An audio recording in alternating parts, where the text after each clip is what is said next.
Welcome back to the cryptowrld channel, everyone. My name is Josh, and right now, Bitcoin is coiling up ready for a massive move as the price just confirms this new bullish divergence, while the German government is still dumping Bitcoin on the market, but BlackRock is now buying a lot of that new Bitcoin, while Ethereum is still running into this critical area of resistance. So I'll be talking about all of that and so much more later in the video, so definitely watch to the end. First of all, just before taking a look at the Bitcoin charts today, we need to talk about the Bitcoin news today because the German government is still selling more of their Bitcoin holdings. As of right now, just in the last few hours, the German government has moved another approximately 6,300 Bitcoin over to exchanges worth around $360 million. And so, of course, they're most likely going to dump a lot of that Bitcoin on the market because that's really the main reason why you would send Bitcoin to an exchange. But what's very interesting is since yesterday, they actually received back roughly around 5,300 Bitcoin from exchanges. And so out of that 6,300 Bitcoin that they've just sent to exchanges in the last few hours, they may not even dump all of that, considering they did actually receive back a lot of that Bitcoin that they sent just the other day. But either way, they are indeed reducing their Bitcoin holdings compared to a few days ago. As of right now, they're holding a lot less Bitcoin compared to around a week ago, for example. But if you want to know more about this, then check out my last video here on the channel because I talked a little bit more into detail and shared my opinion on this situation in my last video. So this is just a quick update. Once again, in the last few hours, they sent another around 6,300 Bitcoin to exchanges. But with that being said, what's very interesting is if we're taking a look at the Bitcoin ETF flows, just yesterday on Monday, the 8th of July, we saw a decent sized net inflow of nearly $300 million. And a lot of that net inflow was basically due to the BlackRock ETF and also partly due to the Fidelity ETF and some other smaller inflows into other ETFs. But with that being said, out of that nearly $300 million net inflow for yesterday, almost $200 million, around $187 million flowed into the BlackRock Spot Bitcoin ETF. And in case you're new to all of this, how this actually works is these inflows right here are essentially investors buying the ETF shares. So for example, buying IBIT, which is the BlackRock Spot Bitcoin ETF shares. And then essentially those US dollars go to BlackRock so that BlackRock can use those US dollars to buy Bitcoin, buy spot Bitcoin in order to back the ETF, which is what gives the ETF shares value. And so basically just yesterday, we saw around $187 million buy the BlackRock Spot Bitcoin ETF shares, which means BlackRock bought around $187 million worth of Bitcoin to back those shares. And so while we're seeing the German government selling a lot of their Bitcoin holdings, we are now seeing BlackRock and Fidelity grow their Bitcoin holdings once again to back their spot Bitcoin ETF shares. And so, of course, these inflows into the spot Bitcoin ETFs are helping to counteract the selling pressure due to the German government. So at the moment, they are basically canceling each other out. So overall, things are looking relatively neutral when we're looking at both the ETF inflows and those German government outflows effectively. And if we're taking a look at the Bitcoin charts today here on the 4-day time frame, not much has really changed over the last 1 day. So if you're new to this channel and you want to know more about this chart right here, then check out my last 1 to 2 videos here on the channel. And the same can be said about this chart right here because this 3-day Bitcoin chart has not really changed all that much over the last 1 day. So once again, check out my last 1 to 2 videos if you want to know more about this chart right here. And with that being said, taking a look at this daily Bitcoin chart, and over the last 1 day, we've seen a very slight bounce, but mostly neutral price action here in the DXY. So for the price of Bitcoin, this is relatively neutral. We don't really have any new major signals here in the DXY just over the last 1 to 2 days. But if we end up seeing a continuation of that previous pullback right here with a further drop to the downside in the DXY, then technically speaking, that should be more of a bullish signal for Bitcoin in terms of the trend and momentum in the somewhat shorter term, because generally speaking, when the DXY is trending in the bearish direction, more often than not, that is bullish for the price of Bitcoin in terms of the shorter term trend and momentum. And vice versa, when the DXY is trending in the bullish direction, more often than not, most of the time, that is usually bearish for Bitcoin in terms of the trend and momentum. And so, of course, I'll be keeping an eye on this DXY over the coming days, over the coming weeks, and I'll keep you up to date here on the channel. So make sure you stay subscribed to this channel with notifications turned on so that you don't miss out on any of these important update videos, which I share on this channel completely for free. And with that being said, taking a look at this daily Bitcoin chart, and over the last one day, we've now confirmed this new bullish divergence with a new lower low and a new green candle close here in the price action. And in case you're new to this, when I'm talking about a lower low, I'm talking about the candle closes, considering the RSI by default goes off candle closes. And due to this small bounce that we've seen over the last one day, just that green candle right here, once again, that further confirms this higher low in place here in the daily Bitcoin RSI, confirming the bullish divergence. And as usual, a bullish divergence most commonly plays out in the form of either choppy sideways price action or sometimes a slight bullish relief as the most likely outcomes just in the short term here. But a bullish divergence by itself is not necessarily enough to confirm a larger bullish trend reversal. And so basically what I expect for the remainder of this week is most likely just some choppy sideways price action, potentially a very slight bullish relief here. So basically just a bit of a break from that short-term bearish trend just for the remainder of this week. But of course, a bearish trend can contain some choppy sideways price action and slight bullish reliefs during the bearish trend before potentially seeing a continuation of that bearish trend later on, kind of like what we saw just back here.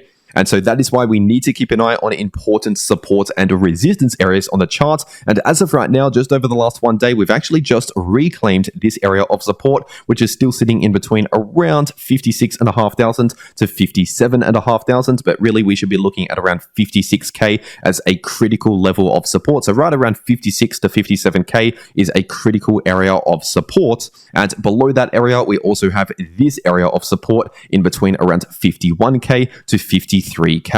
And as for resistance, if we see a further bullish relief here in the short term, we should expect a lot of resistance in between around $60,000 to 61,000, more resistance in between 63 to 64K, in between 67 to 68K, and in between 72 to 74K.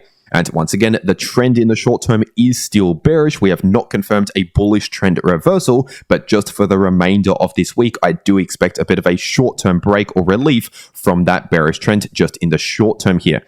And zooming into the short term, taking a look at the 4-hour Bitcoin chart, what we are now potentially seeing is that double bottom pattern, a W pattern, which is a bullish pattern, but only if we can confirm a breakout above this neckline, which is sitting at around 58.4K.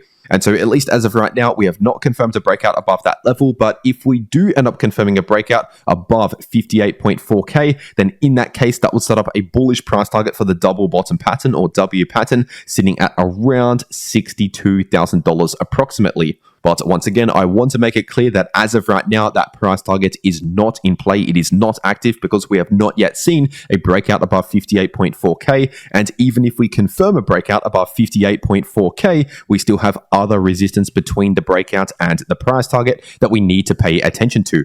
But if we end up seeing some sort of short-term rejection from that resistance again, then rather than forming a W pattern, we could potentially form more of an ascending triangle pattern, which is potentially in the early stages of forming right now, with horizontal resistance at 58.4K once again, and an ascending line of support. But in order to start considering that as a new pattern that's forming right here on the 4-hour time frame at least, we ideally need to form another higher low in place, basically a third touch point along an ascending line of support.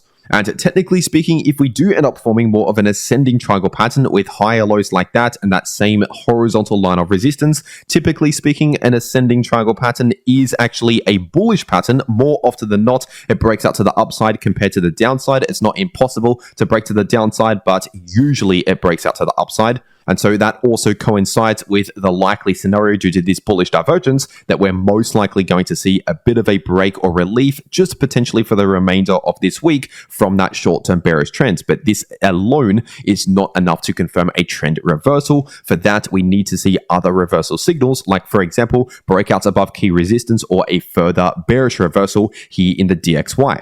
And if you want to trade any of these moves in the price of Bitcoin or any other crypto, personally, I take just about all of my crypto trades over on Bybit. So I'll make sure to leave a link to Bybit down below this video in the description and in the pinned comment. And if you use that link down below this video to make a Bybit account and deposit on that account, then you can get up to a $30,000 deposit bonus, but only if you use that link down below this video. And also, if you use that link, it'll take you to this page right here, which is a massive lucky draw happening right now, which by the way ends in less than a week. And so just by trading crypto using the link down below this video, it'll take you to this page right here where you can get these chances into this lucky draw where you could potentially win some free Bitcoin or Ethereum or USDT or a trip to an F1 race or up to $100,000 just by trading crypto using the link down below this video.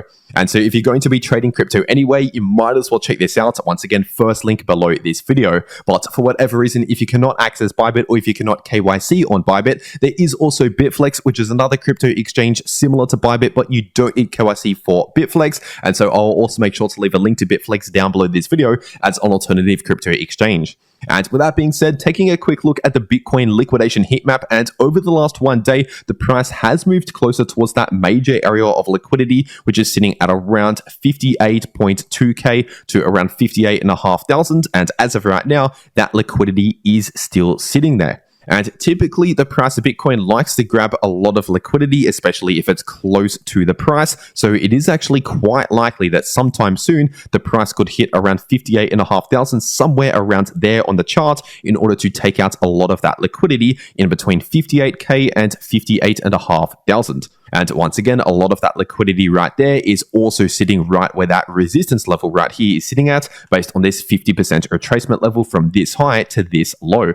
And with that being said, taking a look at Ethereum on the daily time frame, and right now the price of ETH is continuing the bounce from this critical area of resistance again, which is sitting in between around 2.8K to 2.9K. And so at least as of right now, there's still a lot of demand. There's still a lot of buyers in that price range right there looking to buy Ethereum. And of course, as I said, over the last few days, we were due to see a bit of a break from the short-term bearish trend anyway, due to this oversold signal in the daily Ethereum RSI, which if we're zooming out on the daily time frame, that is the first time we saw the oversold signal actually flash on the daily time frame for the price of ETH in around 300 days. And the last few times we saw this happen in the daily Ethereum RSI, those signals occurred right around some sort of local low in the price just before we saw either a bounce in the short term or at least some choppy sideways price action. So basically just a bit of a break or relief from the short-term bearish trend, but this signal by itself is not necessarily enough to confirm the end of the bearish trend. And so like I've been saying, just in the coming days, most likely for the remainder of this week, we're going to see a bit of a break or relief from that short-term bearish trend. But this signal, once again, is not enough to confirm the end of the bearish trend. So it is still a possibility that we could play out a bit of a relief. And then perhaps sometimes next week, for example, we could end up seeing the continuation of that short-term bearish trend later on. That is still a possibility that we need to consider. And if we're zooming into the 12-hour time frame, as of right now, the price is once again running into this 23.6% Fibonacci level of resistance, which is sitting at around 3080, so just below 3.1K.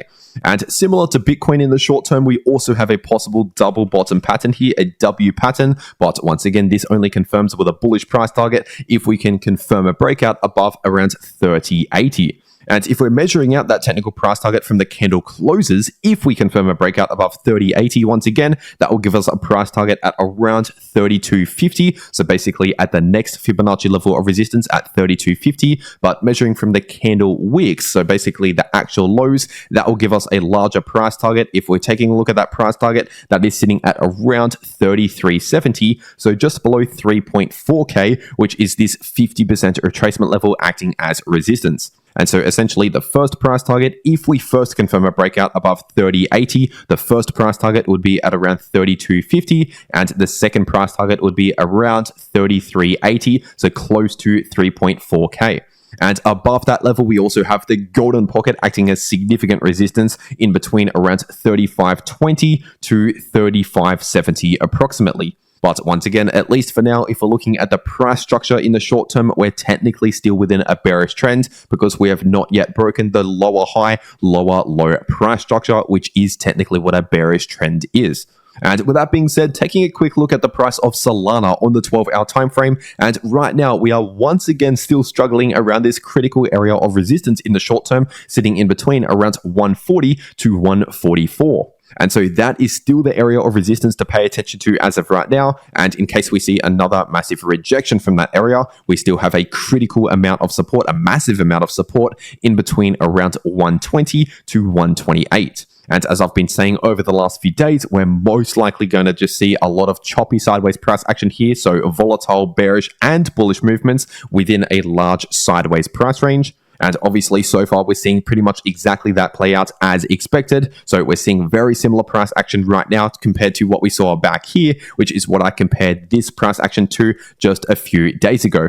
But if we ultimately confirm a breakout back above around 140 and flip that level into new support again, similar to what we saw back here, then in that case, the next important resistance to pay attention to is sitting at around 153 to 154. And above that, we have a critical level of resistance at around 160, as we also saw back here. But like I said recently on the channel, once again, in terms of the trend and momentum here in the shorter term, we don't really have a strong trend or momentum to either direction because the price is basically just trading sideways, but with a lot of volatility in between, just chopping around sideways within a large sideways price range. But if you want to trade any of these moves, once again, check out those links down below this video to get those extra bonuses. And if you want to actually know how to trade crypto, no matter if the price is bullish, bearish, or chopping around sideways like right now, then make sure to watch these videos popping up right here on your screen. The video in the top left shows you how you can profit from bullish or bearish price action using long positions or short positions. And the video in the bottom left shows you how you can easily profit from choppy sideways price action. But anyway, that is everything that I have to say for today. I really hope you enjoyed, and I'll see you all in the next video.